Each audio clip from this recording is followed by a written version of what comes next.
All right. Dr. Vasquez, most people I know keep forgetting some of the three major illnesses which are out there: glaucoma, macular degeneration, cataract. What the heck are they doing, and how dangerous or not so dangerous is one or the other one? You know, kind of how can you detect that you might possibly have one, and if you do, what can be done, and all that type of stuff, and how dangerous is it in terms of losing your vision totally? So let's just go fast over all three effects a little bit here. Okay. So first with glaucoma, one way to detect it is through checking the eye pressure of the eyes and also evaluating the optic nerve of the eyes. And so that's how you would detect the eyes. How does the patient detect it? How does the patient get perhaps a feeling of like, wait a minute, something may be wrong? How does he know? You really don't. Unless it's a very high pressure within the eyes, that's the only way the patient will find out that they have glaucoma. Most times it's just on a routine eye exam. But don't you screenings that they do. Don't you get blind from glaucoma? You can if it's undiagnosed and untreated.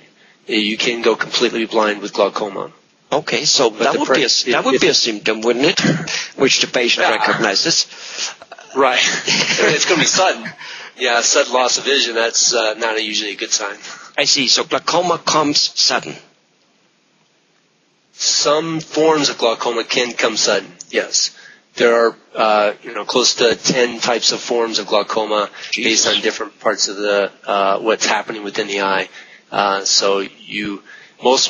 The most popular one is open-angle glaucoma, which is a very slow process, which you can treat with eye drops and some surgical methods. So the more acute phases, because of eye infections or other stuff, increases the pressure very rapidly, and that causes a lot of pain and discomfort, and that's usually what bring the person in, and then you have to do more testing and other therapies.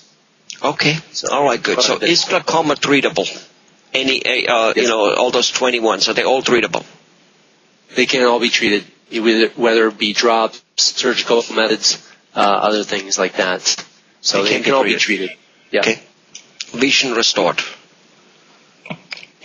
Depending on how long, right? Yeah, depending on how long this pressure has been up so much, then most times the vision can be restored. But a lot of times, if it hasn't been treated and just gone by the wayside, it may not be treated. It may not be vision restored. I see. So it's like with a tooth. Once the tooth has fallen out, it has fallen out. Exactly. Where yet before that, the dentist can pretty much fix it all the time. That's right. Okay. So that's a good reason to go and get checked, I suppose. All right. Next one. Macular degeneration. Macular degeneration, some early signs of that is blurriness when looking at people's faces or looking at the TV or trying to fill out a checkbook. A little bit of blurriness in those situations. It affects your central vision. That's one of the early signs of that. I see. How does a person know the difference between not filling out his checkbook, it being just old age nearsightedness, or macular degeneration? Through their annual eye exams, by looking at the eye doctor, like myself, looking at the retina of the eye, looking at your macula, and finding out if there are some problems happening in those situations. So you have to, start checking things off. Why is it because of this? Did the glasses improve your vision? Okay, that works fine. Did it not improve your vision? And then we looked at the retina, we looked at the macula, and we found little spots on the eye. And then your blurry vision's coming from degeneration of the macula. So it can be a rule of exclusion, trying to find out what's happening. See, so what I'm hearing here, Dr. Vasquez, that some of the symptoms themselves may be present in many different illnesses, but not necessarily mean the same. That's right. There's masqueraders that may lead you down one path, but it's actually something else. That's right. Right. I guess like it is in the whole body. I mean, you can get dizzy, and it may be for one or on 500 different reasons, and some might just be like very temporarily, whatever. Maybe you didn't eat the whole day and you got a little whatever, and the other one may be you have a serious circulation problem or whatever. That's right. Yeah. I got it. Yep. Good. Third one, cataracts. Cataracts. Cataracts, it can affect some of the everyday activities, like maybe reading.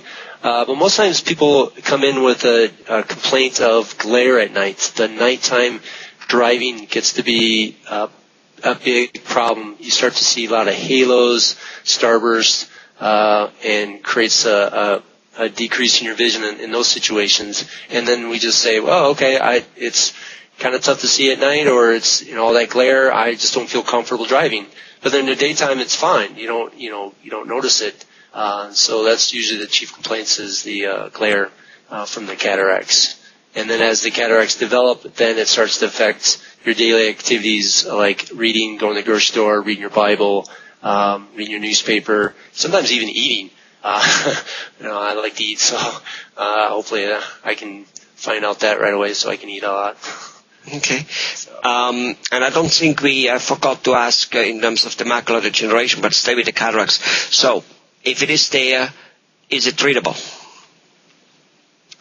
You can slow down the process of cataracts. Once the yellowing has happening or the cracking of the lens has happened, you can't turn it back, but you can try and slow it down by wearing UV protected lenses. That also can help, slow down the process of macular degeneration. And then you get into supplements like antioxidants, like vitamin C, vitamin E, can help slow down the process of cataracts, and then antioxidants for the macular degeneration too.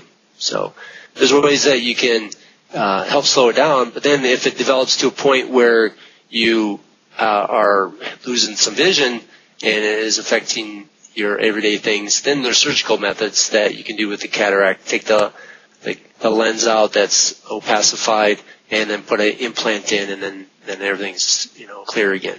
So if treatable, getting rid of it altogether, it's there's different ways on that. So first it's slowing it down if it's not too bad. If it gets too bad for whatever reason, surgery is still an option. Correct. Yeah. And then you see normal again. Then the film that blurriness is gone. That's right. Yeah, it clears it all up.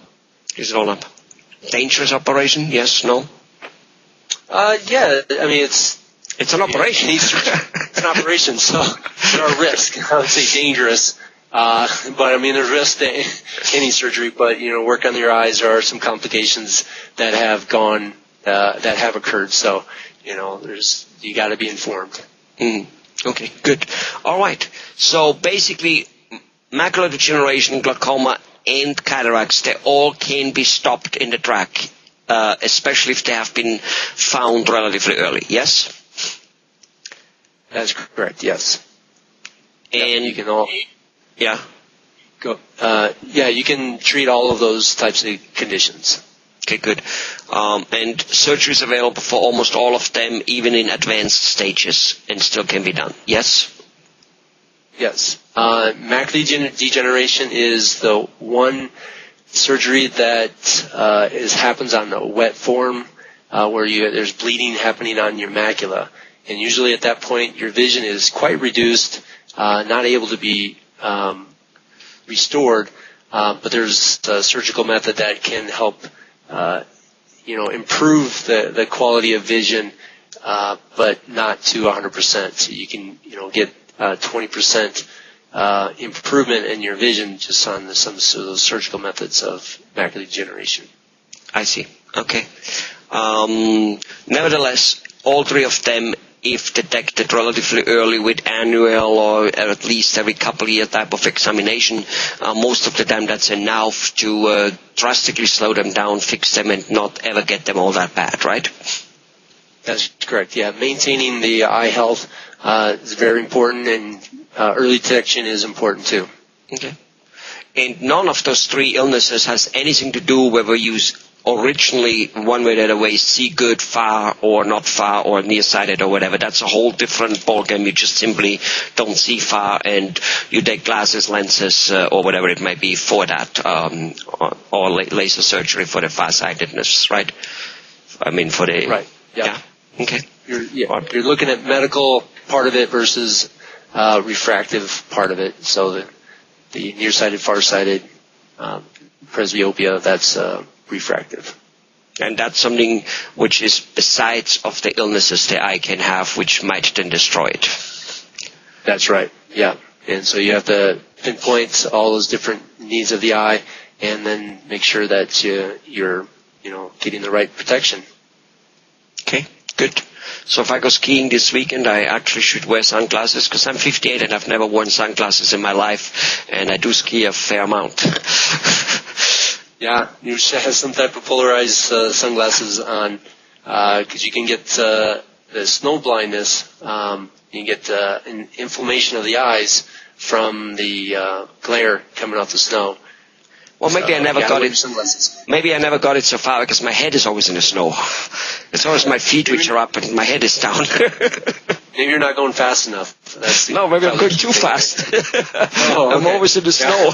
All right. Anyway, okay. I'm sure this information helped. At least it has helped me, and I hope it does help the viewers also.